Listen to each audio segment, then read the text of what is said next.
तो एक बार राधा की कीमत पूरा संसार नहीं है, एक राधा नाम की कीमत पूरा संसार नहीं। एक प्रसंग आता है, दो भाई थे, एक का नाम था कर्मचंद्र, एक का नाम धर्मचंद। जो धर्मचंद्र थे वो बड़े थे, कर्मचंद्र छोटे थे। नाम महिमा में आता है। धर्मचंद्र बचपन से भगवान का नाम जप करते थे, अच्छे आचरण करते थे और उन्हें संत जन प्राण प्यारे लगते थे। अगर कहीं भी संत दिखाई दे तो उनके चरण छू के मना के अपने घर लाना, उनका चरणामृत उतारना, आरती करना, उनको भोजन पवाना। और जो कर्मचंद छोटा भाई था, उसका स्वभाव संतों को देखते ही गालियां देने लगना। संतों से बड़ी जलन थी और वो शराब पीता, गंदे आचरण करता, बिल्कुल विपरीत। बड़े भाई को बड़ा दुख होता कि एक ही मां के गर्भ से उत्पन्न हुए और ये हमारा छोटा भाई इतने दुष्ट स्वभाव का, इतना पापाचरण करता है, क्या इसका कभी कल्याण होगा? मन में सोचती। तो एक दिन अयोध्या से मंडली गुजर रही थी, तो धर्मचंद्र का स्वभाव था साष्टांग दंडवत की पूरी मंडली को निमंत्रण किया घर में। घर में सब संत भोजन पा ही रहे थे कि ऊपर का कमरा उसका था। वो निकला वहीं से संतों को गालियां देते हुए, अशुद्ध शब्द कहते हुए। संतों ने धर्मचंद्र की तरफ देखा, उन्होंने हाथ जोड़ा, महाराज ये मेरा छोटा भाई है, ये शराब पीता है, मांस खाता है, व्यभिचार करता है, बहुत पापी है, महाराज आप नाराज मत हुइए, इसको चले जाने। वो ऊपर निकल गए। जब सब संत प्रसाद पा चुके तो उन्होंने कहा, क्या मेरे भाई का कल्याण हो सकता है? जो इस तरह का गंदा आचरण करता है, क्या कल्याण हो सकता है? आप सब संतों से विनय है, अगर कोई रास्ता हो तो हमें बताओ। तो जो महंत जी थे उन्होंने कहा, कल्याण हो सकता है, मैं कल्याण करूंगा इसका। सब संतों से कहा, तुम शंखनाद करते हुए घर के बाहर जाओ। तो शंखनाद करते हुए घर के बाहर जाने का इशारा हुआ कि उसने अपने ऊपर वाले कमरे से समझा कि सब संत चले गए।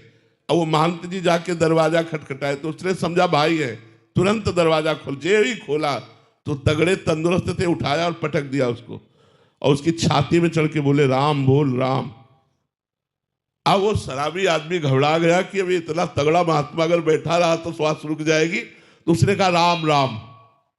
बस हट गए संत। बोले, जा, ये तेरा कल्याण करेगा और मेरे प्रताप से तुझे ये स्मृति रहेगी कि तू कभी इस नाम को बेचना मत, इसकी कीमत मत लेना। थोड़े दिन में उसको कैंसर हुआ और वो मर गया। मर गया तो यमराज के दूत यमपुरी में ले गए। न्यायाधीश यमराज है। यमराज ने उसका खाता खोला, सब गंदा। एक संत के द्वारा 2 बार राम राम नाम कहाया गया, ये खाते में पॉइंट मिला।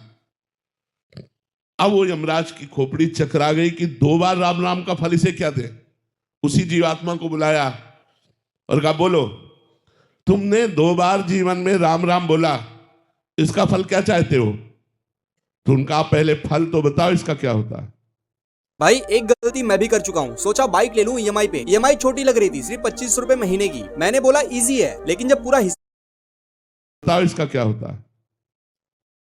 मेरी मति तो काम नहीं कर सकती कि राम नाम का फल क्या होगा। ये शायद देवराज इंद्र बता सकते हैं। तो उसने कहा, हमें साथ ले चलो, इस तुम्हारे भयावने यमपुरी में मैं नहीं रुकूंगा।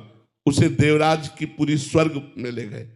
देवराज इंद्र से कहा, इस जीवात्मा ने 2 बार राम राम का नाम लिया, उसका फल क्या हो सकता है? देवराज इंद्र ने कहा, मेरी सामर्थ्य नहीं कि मैं बता सकूं, ये भगवान ब्रह्मा जी बता सकते हैं। तो धर्मराज, जीवात्मा और देवराज इंद्र ब्रह्मलोक पहुंचे।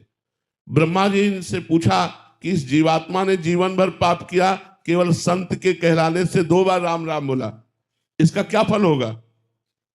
ब्रह्मा जी भी दाढ़ी खुजलाने लगे कि ये माया में जगत की वस्तुएं तो नाम का फल हो नहीं सकती। इसलिए उन्होंने कहा कि इसका पूर्ण निर्णय तो भगवान शंकर कर सकते हैं, क्योंकि वो रात दिन जपते रहते हैं। ब्रह्मा जी, देवराज इंद्र, धर्मराज, जीवात्मा कैलाश पर्वत पर पहुंचे। भगवान शंकर ने स्वागत किया। कैसे आगमन हुआ, बात बताई गई। भगवान शंकर ने कहा, देखो राम नाम की महिमा तो हम कुछ जानते हैं, वो भी कुछ, पूरी वो भी नहीं। राम नाम का फल क्या होगा ये हम नहीं बता सकते। राम नाम की महिमा जानते हैं कि रा बोलकर जहर पी गए और मां बोलकर उसे बंद कर लिया, आज भी गले में इसलिए नीलकंठ नाम। राम नाम की बड़ी महिमा है, उसको हम गा नहीं सकते पूर्ण रूप से, लेकिन कुछ गा सकते हैं। लेकिन नाम का फल क्या है ये हम नहीं बता सकते। बोले ये तो साक्षात राम जी ही बताएंगे।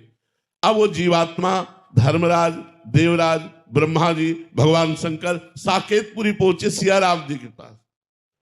कहा प्रभु इस जीवात्मा ने जीवन भर पाप किया, एक संत के कहलाने से 2 बार आपका नाम लिया, प्रभु उसका फल क्या हो सकता है?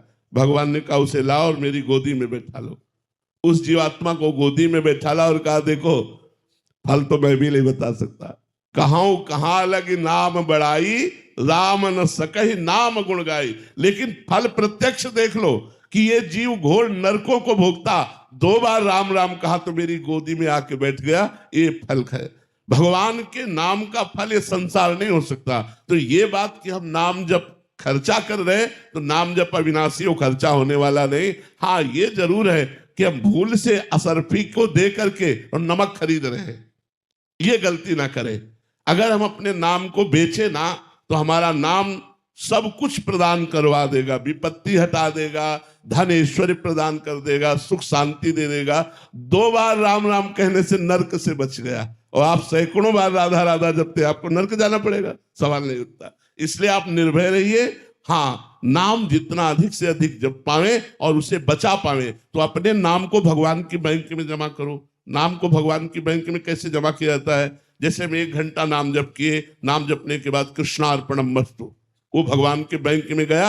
अब आपका वो नाम खर्चा होने वाला नहीं है, उसके ब्याज में आपका काम बनेगा, और मूल में नाम तो भगवान के पास जमा है। अगर इस जन्म में भगवत प्राप्ति नहीं हो पाई तो अगले जन्म में निश्चित भगवत प्राप्ति हो जाएगी। इसलिए खूब नाम जप करो, भाव बने ना बने, श्रद्धा बने ना बने, आनंद आवे ना आवे, डट के कमाई करो। जैसे लोभी पुरुष 12-12 घंटा ओवर टाइम काम करता है कि हमें धन मिल जाएगा, ऐसे हम अधिक से अधिक नाम जप छुपा छुपा के करें, जिससे हमारा मंगल हो जाएगा।